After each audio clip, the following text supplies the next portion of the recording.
I seriously stand out. And then because I stood out so much, I then made the choice to not stand out anymore because of being ridiculed for it. So I hid myself for a very, very long time because for me personally, knowing what my triggers are, so that because everything around me revolves around emotion and energy.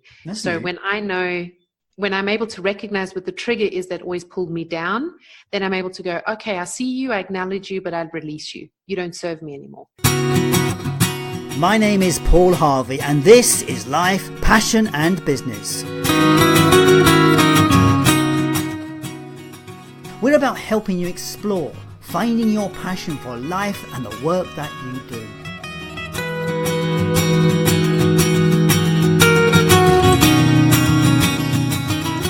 But it's so much more than that. It's about finding clues to the big life questions. What does it mean to be successful? What is the meaning of life?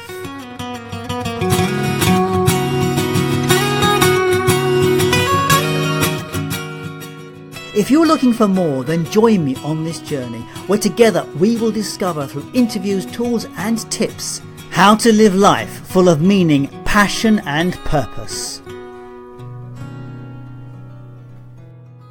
On today's show, I have Sashka Hanna-Rappl, and she is a leading international brand and business strategist for creative visionaries. She creates brands for some people with big imaginations. But first, as always, this is my opportunity to do a little segue and to go on a journey of my own. As you know, I have been involved in the project that is Change Your World Every Day, and this week we have been looking at happiness. It's quite amazing how few people in the world can say they are truly happy. The fact remains at this time in the world, fewer people are dying through conflict violence than at any other time. The majority of humanity is wealthier than it's ever been. We are more connected through social media than at any other time, but that is just adding to the problem because happiness seems to be in short supply.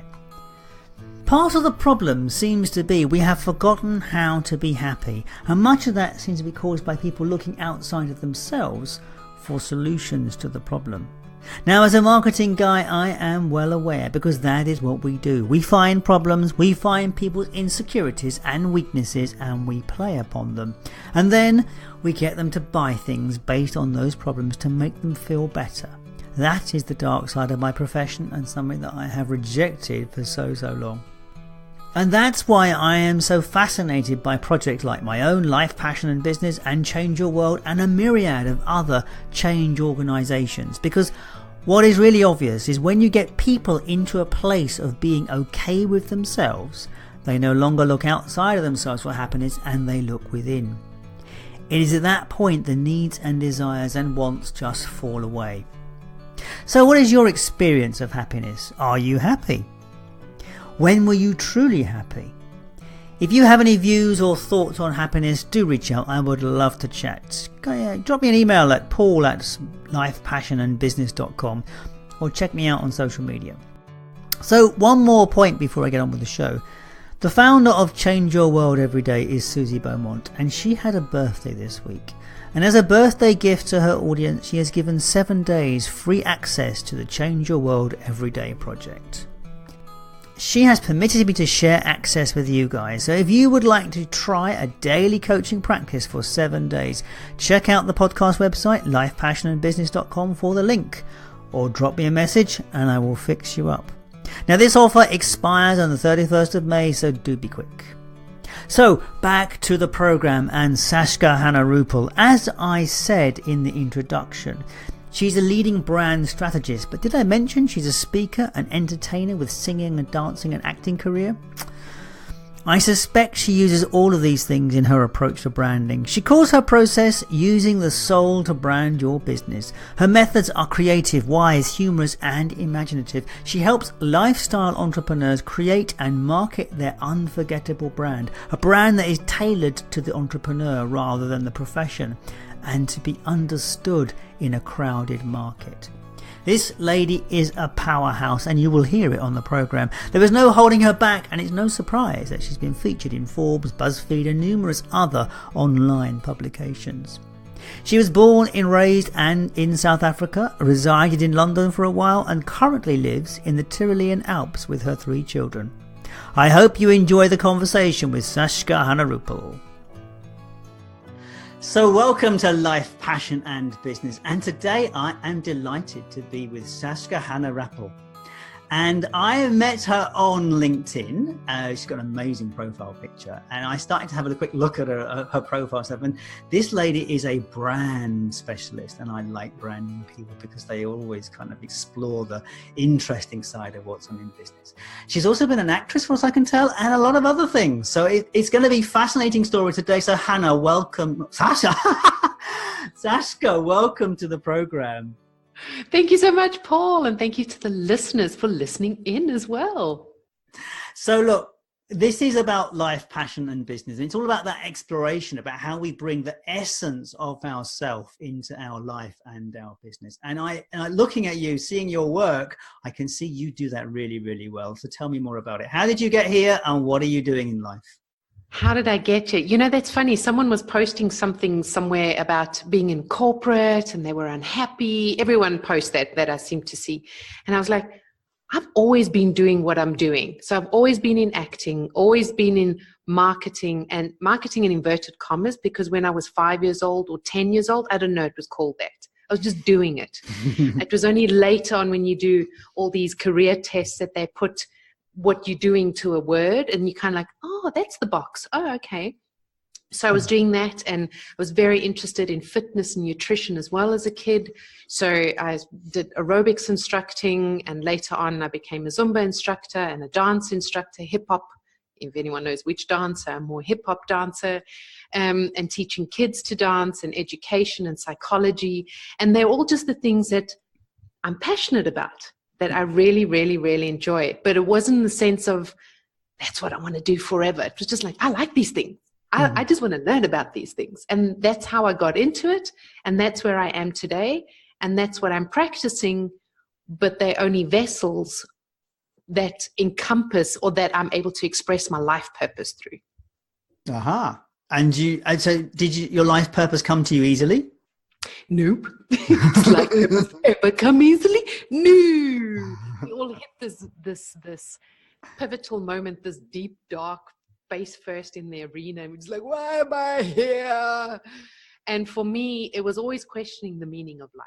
Why am I here? What am I supposed to be doing?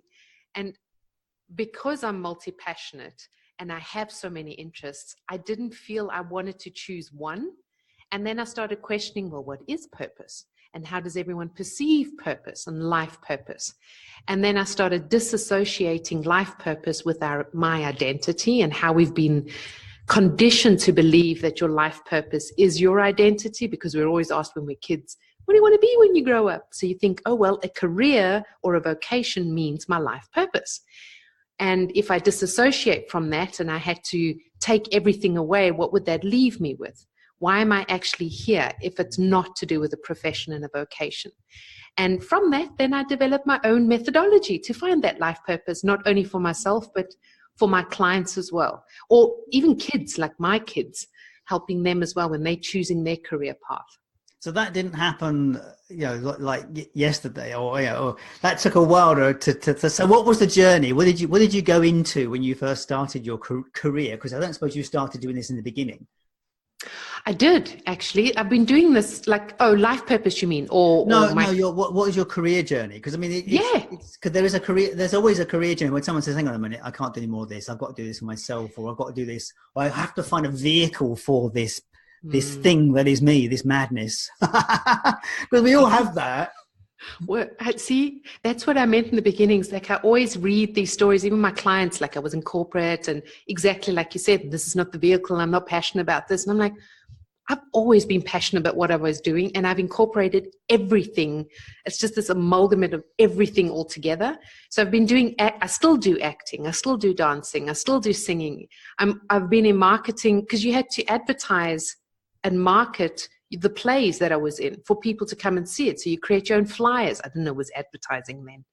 You create your own little magazines and booklets. I didn't know they were brochures then. So I've always been doing it, always copywriting, always writing, drawing. Before I told you I'm a useless drawer, but not very good at that. It's a little bit loud. There's a bit of a noise outside the office. That's fine. Yeah. So I've always been doing this, always been in brand development, strategy, marketing, and the psychology behind it. I suppose getting more into the psychology is when why is someone not buying this, or why is someone not buying the tickets, or why wasn't the hall full, and then evaluating things. Or as an actress, you get criticized non-stop. Like you walk into a casting and you're told you're too tall, you're too short, you're too fat, you're too broad, your nose is too big, your hair's too wild, your ears are too flat, whatever. So but it's not you though, is it? That's the thing you got to learn to deal with. It's not you. It's just you don't fit their picture of what they're trying to present. Exactly. And then wanting to know, well, what is it? So not my perspective, but their perspective, and knowing how can I find the gray area in between. So that's when I started also getting interested in psychology. Like, oh, hang on a moment. It's not just about me, but it's about them as well. But you didn't start out this confident. Sorry, you didn't go from teenage angst to this.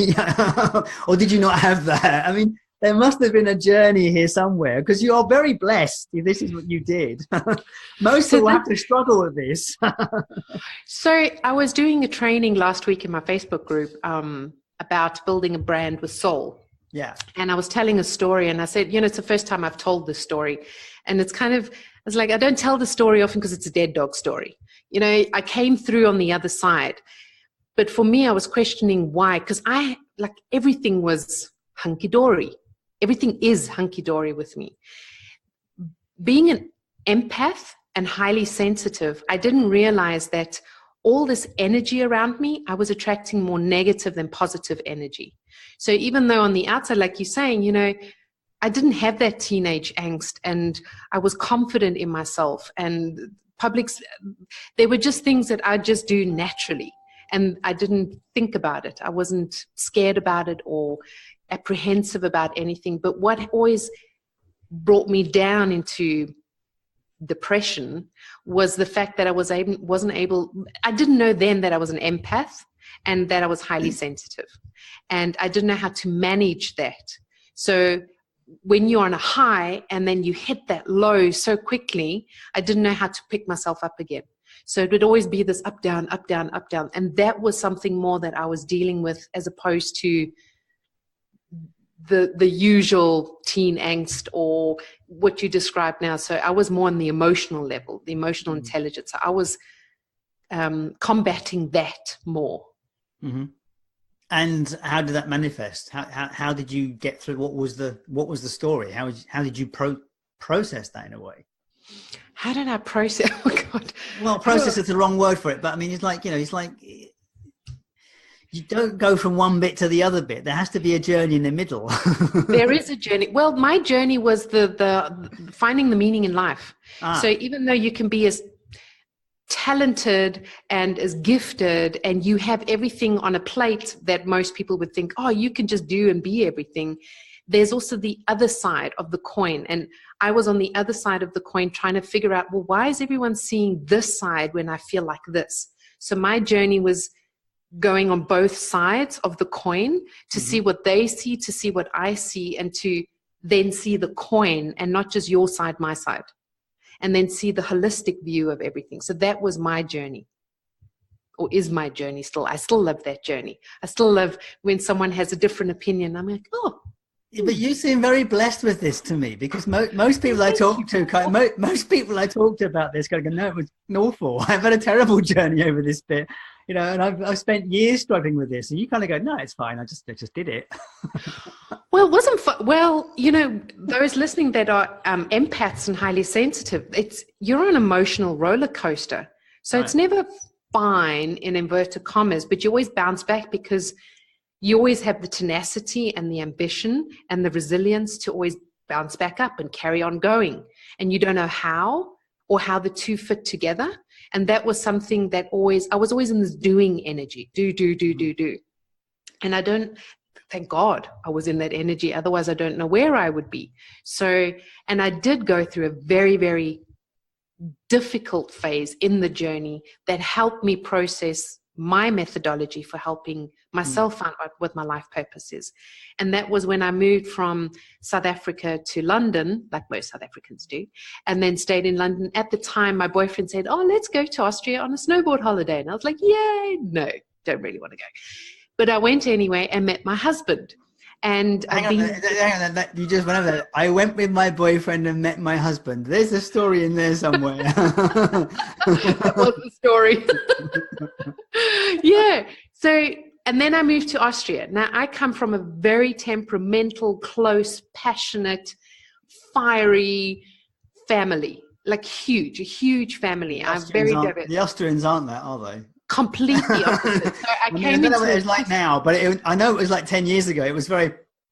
Oh, it's still. So I moved into a family with the expectation that it was going to be the same, or at least similar. You go from one family to the next and it would be supportive and you hug each other and you explain and then you burst out in anger and then you console one another. And I went through the worst time ever because there was no emotion. So from being completely absorbed in empathy and highly sensitive and emotions, I moved into a family that had never learned how to express their emotions, how to feel, how to put it into words. So that was the other side of the coin, my side versus your side. Yeah. And then finding myself within that space again. Yeah. I had to learn how to walk again or crawl before walking. In my corporate career, I had a very good relationship with a German guy, and it wasn't Austrian, but a German guy. And I know exactly what you mean by that emotion stuff. But before we got there, I was at a meeting with him one day, and we were chatting. We were having lunch, I think, and we were chatting, and I said something, and he said, "That's a joke, no?" And I went, "Yes." He went, "Oh, oh, oh, oh, oh, oh." And I got myself. But it was the kind of like, this is the noise I make when I'm laughing, and I'm thinking to myself, Anyway, there we go. We got on very well. But for years I always remember that, like that's the kind of the seriousness of that culture. Oh, that's hilarious. Yeah, very serious. So, yeah, look, okay, so you must have obviously come up against this. I mean, it sounds like your inner strength, though, to come up against that. Because when you're surrounded by that level of, we're not going to be emotional here, how do you stand out? You seriously stand out. I seriously stand out. And then, because I stood out so much, I then made the choice to not stand out anymore. Because of being ridiculed for it. So I hid myself for a very, very long time, because you meant, so the journey was, I lost myself and I didn't know who I was anymore. And going into, why am I here? What am I doing here? What is the purpose of all of this? Why would life want me to go through this horrible experience of never being able to feel or have any emotions, or being ridiculed for being emotional and being seen as a weakness rather as a strength? There were just so many questions going around in my head, and it was daunting at times. It wasn't easy. So yes, I was fine, because I was just like, well, there's no way out of this other than through it. I can't go back. I don't want to go back. So I don't want to go to the side. Were you married at this point? Yes. Gosh, that was quick. Yeah. Passionate woman. I don't waste. Well, for me, when I make it, my mom always goes to me, "You're so irrational with you, and you're so spontaneous with your decisions." And I'm like, no, I see something and I make a decision about it. In my mind, I'm always thinking about it, and to you, it'll look irrational and spontaneous. But for me, it's been in decision for like half a year, and then I make a choice, because I loathe complacency. So really, ask, what age were you when you got married? 23. Oh, that's about right. Yeah. Yeah. So you should sort of know your way through at that point. Well, yeah. I don't know. Well, it was everything started new. Everything. I had to learn a new language, a new culture. Yeah. And I still had the same, in inverted commas, ambitions. All I knew is I wanted to be powerful in some business position. So have you always worked for yourself? Have you always worked for yourself in this way? Is it always been self-employed? I've been self-employed 11 years now. 11 years now. Okay. So you did work in some organizations prior to that? Yes. I worked in Swarovski. So for a very long time, and I worked in ad agencies and Harrods. So I've always been in the marketing, and as well in between, because I can't just do one thing. So in between, I was doing acting and singing and dancing and educational fitness, and And were they kind of is that where your money comes from your work, or from those other activities as well?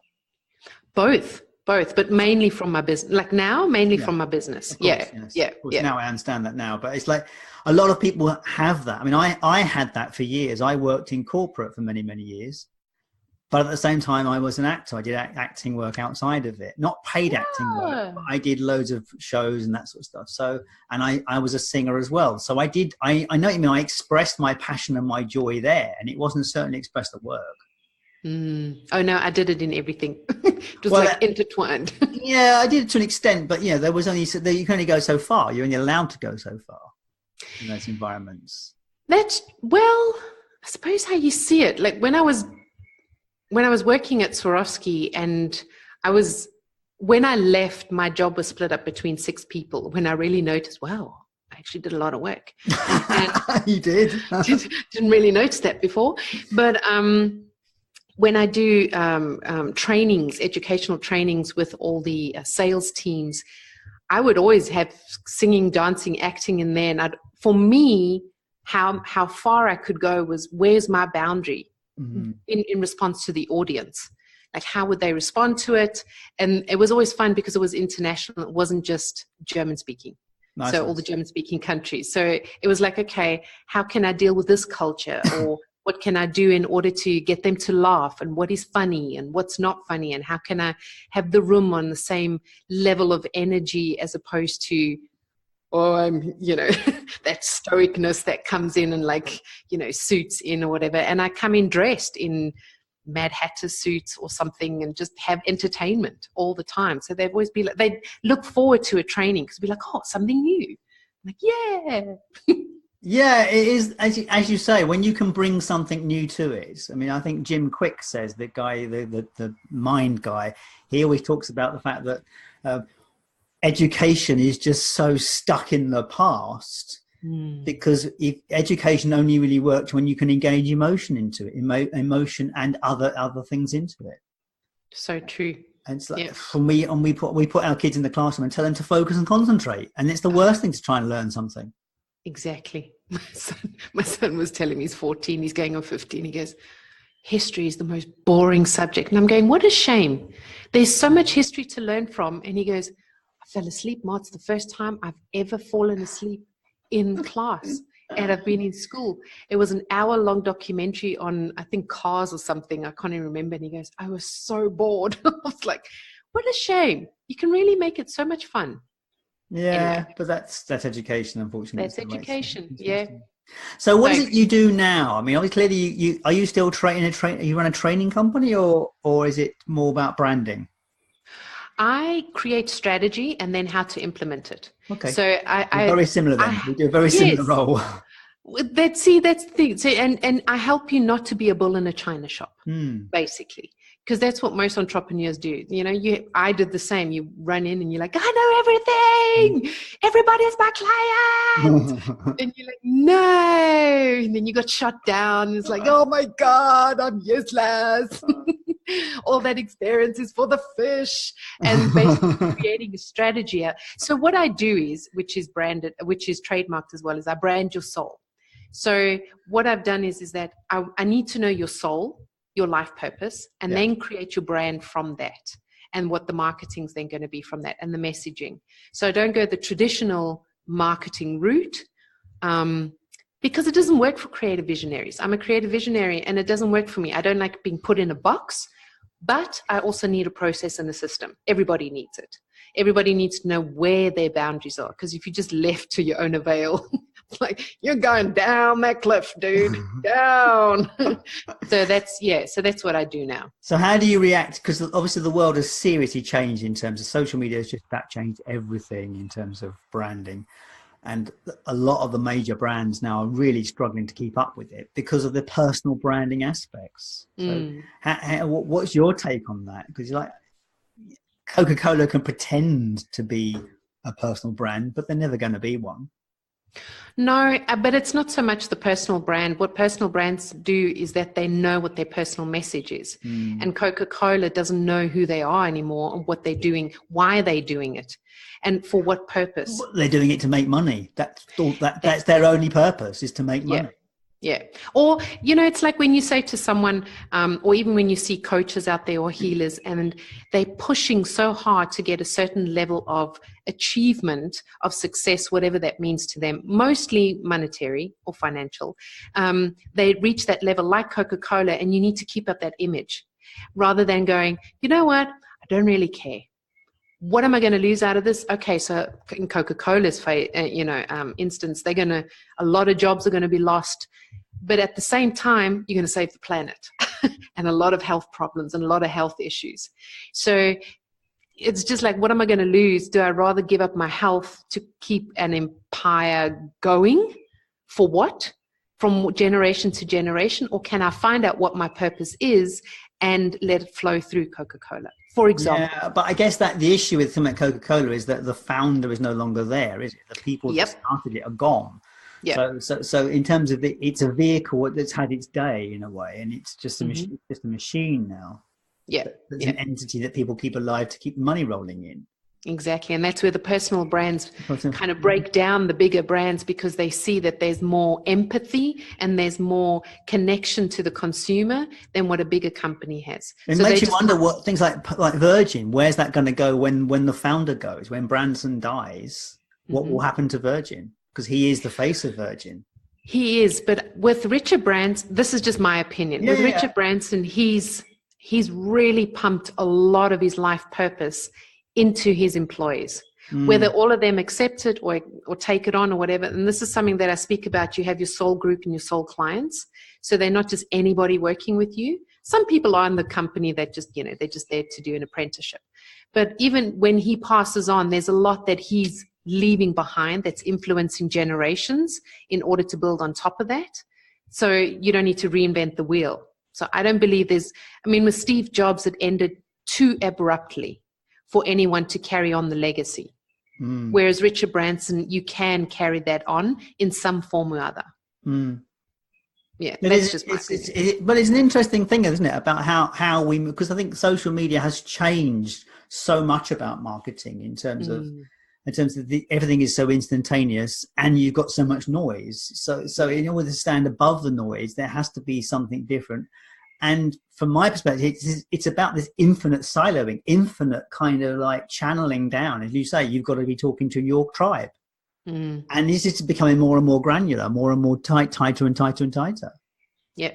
So who is your tribe? Your tribe? My soul group are creative visionaries who are dormant leaders with underdog mentality. So that's just in a sentence, but I recognize them immediately when I'm talking to them. I can see from their personality, from their values, from the energy that when I speak to them, or even if I'm not speaking to them and writing to them, I have that energetic connection to them. So when I'm working with them, and I know how they work in different phases in their life, where they've been, where they're going. And something important when you're asking this is that I cannot serve them unless I've healed myself or worked past where they are at the moment. So that's something that a lot of marketers overpromise. It's not even over-delivering. It's just over-promising that they're going to deliver you something where they haven't even themselves experienced that and haven't been able to put it into practice. So when I work with creative visionaries, I've been through that creative visionary phase. I know what it's like. You're on the up and you're on the down, you're on the up and the down. You're an empath, you're highly sensitive, you talk to yourself. People think you're irrational, erratic with decisions. There's so many things. You're always in this do energy. You're always trying to prove to everyone that you can do something. And you're a dormant leader. And I'm here, that's part of my life purpose, is to rustle all the dormant leaders together and bring them together. And underdog mentality, and it's not mind chat, it's not mindset, because you could be one of the most successful people or businesses or personality, but you still have an underdog mentality of proving to everyone that you're good enough, to prove, and being in doing energy all the time, and don't believe that you're actually a leader and you're still following instead of leading. It's fascinating you say that, and I see it. And you've put something into words for me in a way which I hadn't realised. Oh, cool. So what is it?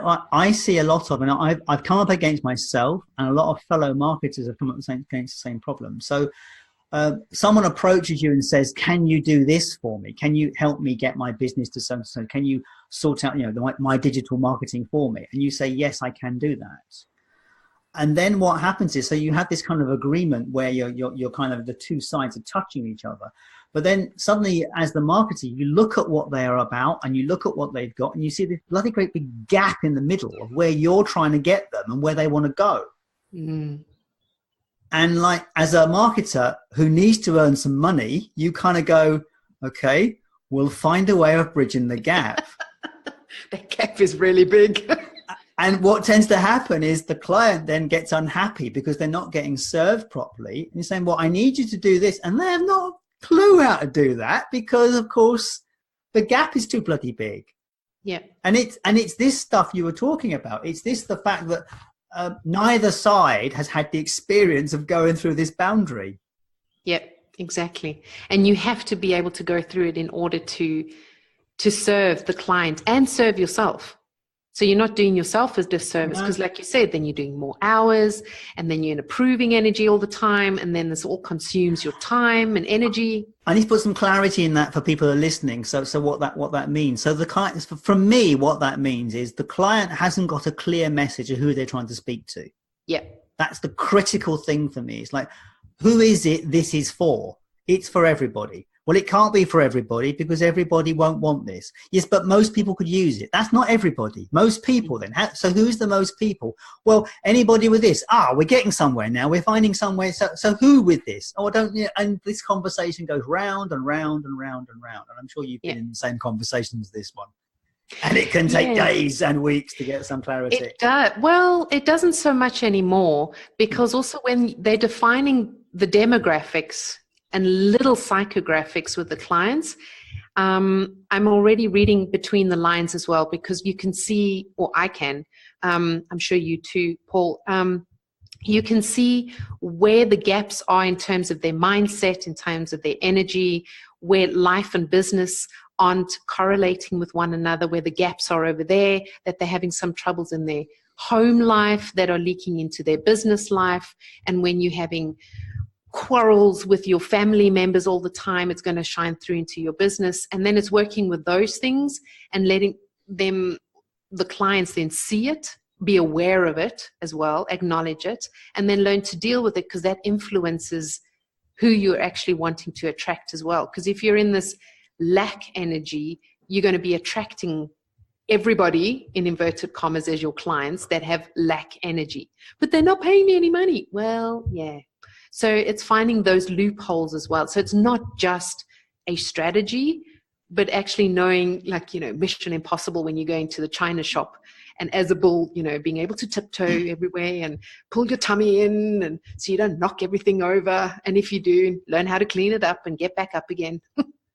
And in a way, it's like, marketing is supposed to be a very structured, sort of like engineered kind of process. But you've touched on something there, which I touch on a little bit. There's a little bit of magic in marketing. It's about energy. It's about matching. It's about having the client having the right energy, and their prospect, their customer, having the right energy, so that there is a synergy.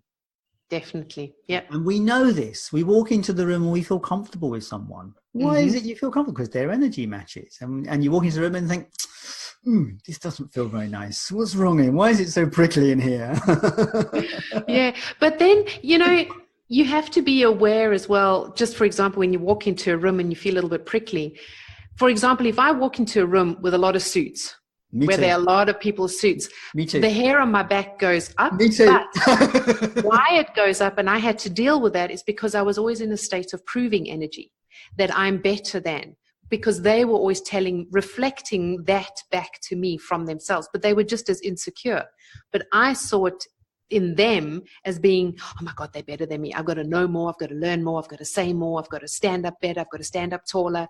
And now I'm able to walk into that room and I'm able to spot that creative visionary or feel the creative visionary amongst the suits. So now it's not anymore. I don't fear that anymore when I go into a room. It's just like, oh yeah, I know you're in here. You're just hiding. Working with suits was always always my kind of my kryptonite. I'd walk into what am I doing in here? You know, it's like, why have I come into this room of suits who are bankers or insurance men? I mean, what am I doing here? Because they're waiting for you, Paul. They're waiting for you. Yeah. But now what I do, so my image now is I wear bright shirts. I have a whole collection of these bright shirts that I wear all the time.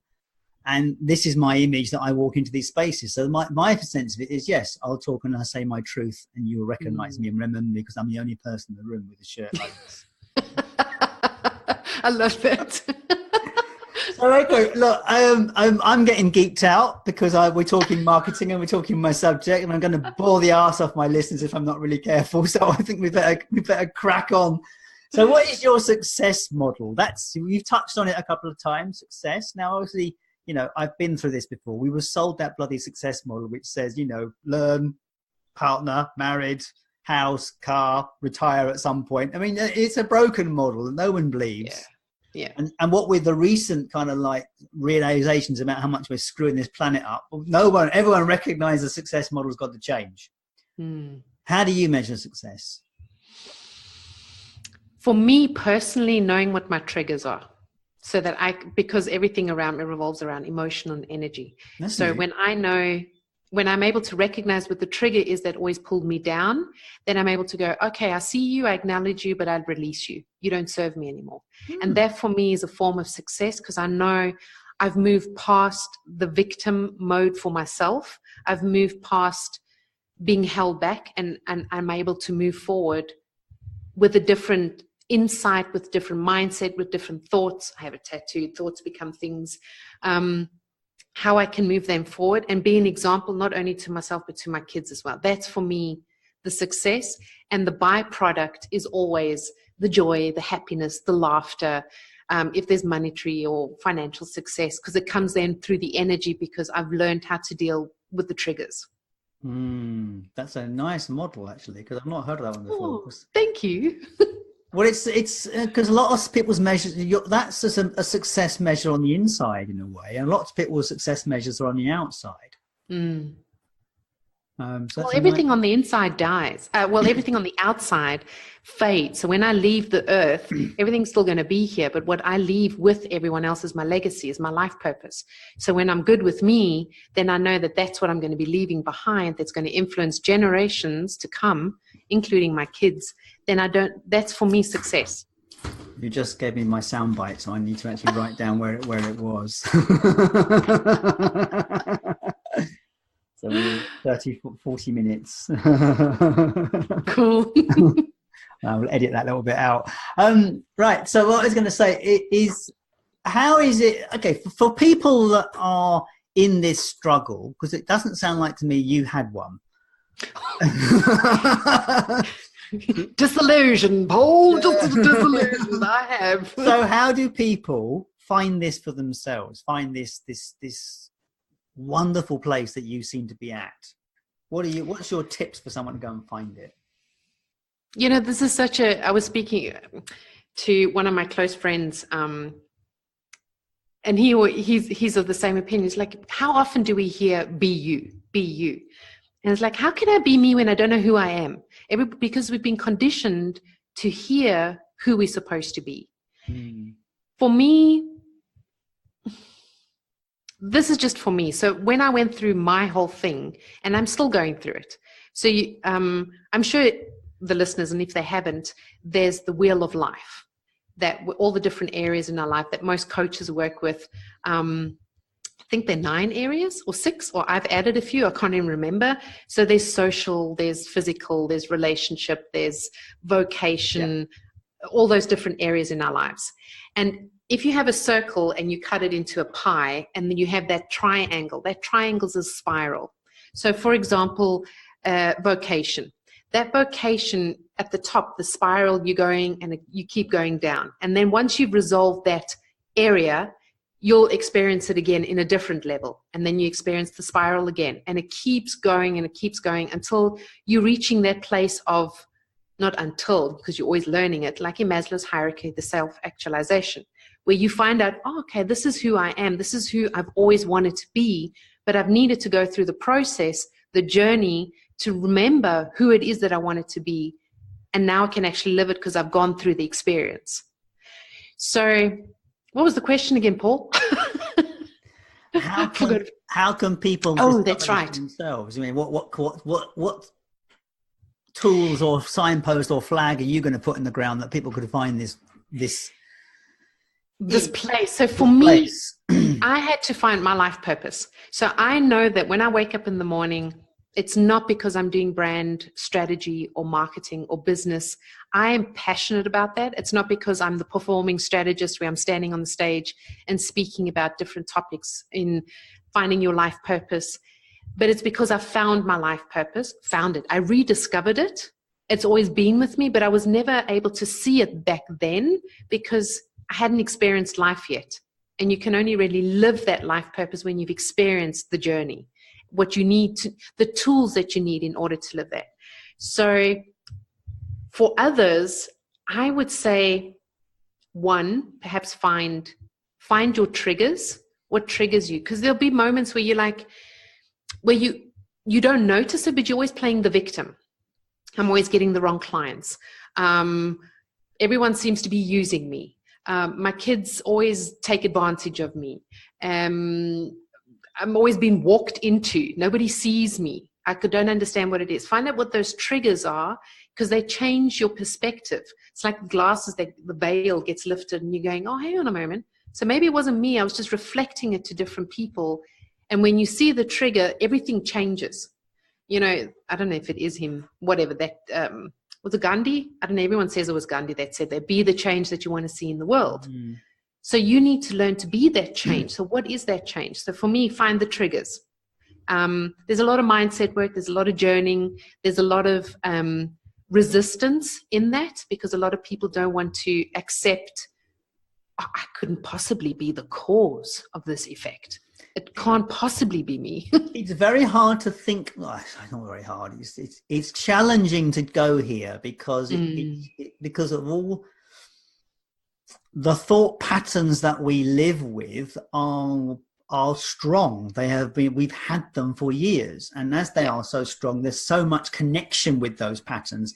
It's very hard to release them. So trying to discover the new stuff or discover triggers, it's a quiet voice. It's not going to be loud. It's a very, very quiet voice. And also for me, I always just remind myself when I'm going through something really rough, I just remember, it's so simple for me. It's like you cannot love without learning how to hate, and you cannot hate without learning how to love. So you can never live the life that you want to live without choosing to know the other side. So choosing to go, okay, if I want to be a success, whatever that means, what does that mean? And when you go on that journey, accepting whatever's going to be coming at you and going through it, rather than going, oh my God, no, and accepting the fear and being in the discomfort zone. Because when you're there, then it's like, okay, this is the right place to be. So there's no one thing. So are you good at non-attachment? In respect to like what?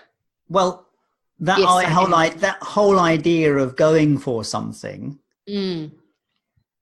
it's very difficult to go. Well, it's not very difficult, but the people I've discovered with the greatest level of success, if that is success, they can go for something, but they have no attachment to the outcome. Yeah. Yeah. And so without attachment to the outcome, it's really easy to just go, we'll try that one. Oh, it didn't work. Yeah. And we'll try that one. Oh, it didn't work. So there's no attachment. Whereas It didn't work. My life is over. Exactly. I can only say that now that I'm not attached to something because I was so attached when I was younger. Yeah. So I really wanted that acting role because I know that it'll progress me to go to the next level of something here. And then I'll be able to get that. Until I learned through a lot of failures where I was just like, oh, I actually got something better. Oh, this was actually better than what I imagined. And getting out of that, I think Brene Brown talks about it, that shitty story that you always conjure up in your mind that actually never was real or true, but you just make up a story in your mind about something that could actually happen but will never ever happen unless you actually really make it happen. That makes sense. So yes, to answer that question, I'm not attached to what comes out on the other side. I'm just like, I feel what I want, but what it looks like or what it feels like tangible, yeah, no. I have to say I'm still working on that non-attachment malarkey. I'm still working. Good for you. Still working on it. Yeah. I had a lovely story the other day. I was listening to a podcast the other day, and I'm sorry, I cannot remember the name, but it was a story being told of someone whose family sat them down every day at meal times, and the dad every day asked all of the family, what did you fail at today? Brilliant. I heard that as well. And he acknowledged the failures. Oh, fantastic. Well done. It was like everyone, yes, you failed at something. And to get them used to the idea of failing at something every single day because they were trying something new every single day. Exactly. You cannot love without hating. You cannot hate without loving. So if you don't learn how to fail, you won't know what's on the other side. No, it's fantastic. So what is it that you bring to the world, and what is it you'd like to bring to the world? What is it you want people to, people listening to, if they want to get in touch with you, what can they do with you? So if you're getting in touch, what is it that I want to leave? So for me, influencing generations is that I want to get people away from focusing their identity or connecting their identity with their profession, but rather with their life profession. So with their life purpose. So finding your life purpose or rediscovering your life purpose, and then learning the skills in which you can then amplify the life purpose through whatever those professions are or vocation it is. It doesn't matter. And that's how you find yourself as well, or back to yourself in some form. So how do you deliver that to people? Do you deliver that through courses? Is that books? What do you do? Everything. All of that. Okay, all of the above. Okay. So let's take us through it. So you can get my book on Amazon. It's called Sold Out, SOUL' out. Your Guide to Finding Your Life Purpose. You can read the book. I also have an audio that I recorded myself. Then there's also DIY courses. There's also doing one-on-ones with me. There's day workshops, or there's my brand retreat in terms of creating your brand from your life purpose. So if you're just interested in finding your life purpose, in general, you may be self-employed, you may be employed, you may just be questioning in a pivotal moment. This is something that I hope to just... I love challenging your status quo. So whatever you think is right, I like to challenge that and give you the other side, what's on the other side. So that's how you can, if you get in contact with me, I'm very approachable. I like to talk a lot, if you haven't noticed. I like to philosophize a lot. So sometimes if I go, everyone's like, time out, I don't understand. I'm like, oh, okay, this is great. Because then I know, I need to simplify, Sashka. Yeah, so that's what you can expect from me. Lots of training courses, free trainings as well in my Facebook group as well, and LinkedIn. Yeah. Okay. So, I'll get all those links from you, and they will be on the podcast. Other than that, they can just look you up, because as I found you too, you're quite easy to find. Yay! Also very easy. Brand Sashka. What do you do? I work with brands. Oh, and your name's Sashka. .com. Yeah. Cool. So we've touched on this a little bit through our conversation, but this is the big one I ask everybody and it's the question is here. What is the one question I haven't asked you? What is the one question you haven't asked me? That I should have done.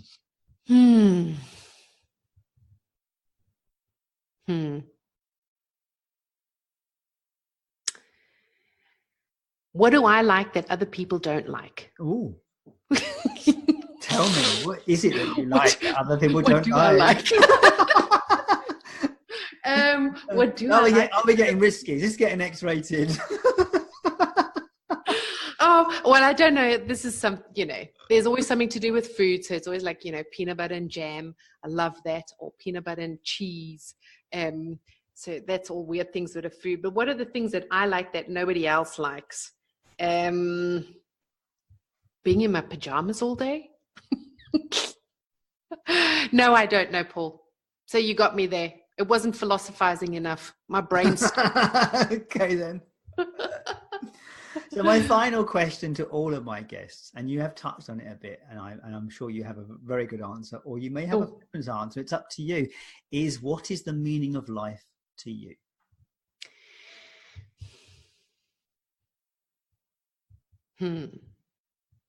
My meaning of life is why I'm here. What am I leaving behind that I'm going to influence generations with? So when I leave, which I don't know when that's going to be, what have I left? What have I equipped my kids with that are carrying on for the next generation that had to do with my life purpose? Not just being a mom, a label, or an employee, or a friend, but what did I really leave behind? That meaning of life, my meaning for life is knowing your life purpose. And living it. And living it, yes. And living it, not just knowing it, but living it. Yes. Yes, sadly, too many people sit around watching Netflix and hoping it will get better. Because we don't often, because we don't know how. We've never been taught how. So we only learn from our role models, whoever that is, grandparents, parents, siblings. And if they haven't done it, we don't know how to do it unless you're naturally inquisitive in wanting to find out how to do it. Yeah. That's the thing, isn't it? It's about searching, and only a small percentage of people do the searching. That's why we need dormant leaders to wake up. We do. And break through that noise to exactly the soul group and the soul clients that they were destined to serve, or destined to be with, whether it's employed or self-employed is irrespective, but just that life purpose to break through to those people, to wake them up. I mean, for me, I'm a big environmentalist. I really have a massive passion about what we're doing to the planet. So that's really big for me. And marketing have struggled with each other for years because of this, the duality of consumption over the planet. But I think we finally get to the point now where we can't do business as usual. It's now getting into the zeitgeist. It's here. We now know that has to be dealt with. So I think the time for people sitting around and doing nothing with their lives is probably coming to an end. As a race, we've got to start doing something. I think it's also the way we see it, because you're in the circle of doing something and not in the circle of not doing anything. You don't see that there's still a lot of people that aren't doing anything. So you're in the circle of seeing, okay, there's a lot happening. I'm doing something. People aren't just sitting around, but there are a lot of people that are still questioning, is there really climate change? Who said that? Since when? Really? And waking those people up without repeating stuff that we kind of zone out because we've heard it so many times and feel guilty about. And that's our challenge as marketers, to know how to speak to those soul groups and soul clients, because we have the knowledge to do it. That's a nice way to end this conversation. So Sashka, thank you so much for your time this morning. It has been an absolute joy talking to you, and I did get a little bit geeked out on our marketing shared interests. And thank you so much, and I'm sure we will speak again sometime. Thank you so much for having me, Paul. Thank you. And thank you to the listeners. Thank you. And that was Life, Passion and Business with Paul Harvey and my guest, Sashka Hanna-Rappl. If you would like to find out more details about Sashka, you can find her on Facebook and on LinkedIn. The links will be at the website at lifepassionandbusiness.com beneath the podcast, as always. So that's it for this week's programme. Don't forget the 7-day free coaching offer. As I said, it expires on the 31st of May, so get in quick. Thank you so much for getting to the end of this podcast. We are growing at a fantastic rate, and considering that I had no plans for this podcast other than to explore life, I'm delighted as to how well it's been received. So I make these shows to put them out there, so I really appreciate all the listeners that keep coming back.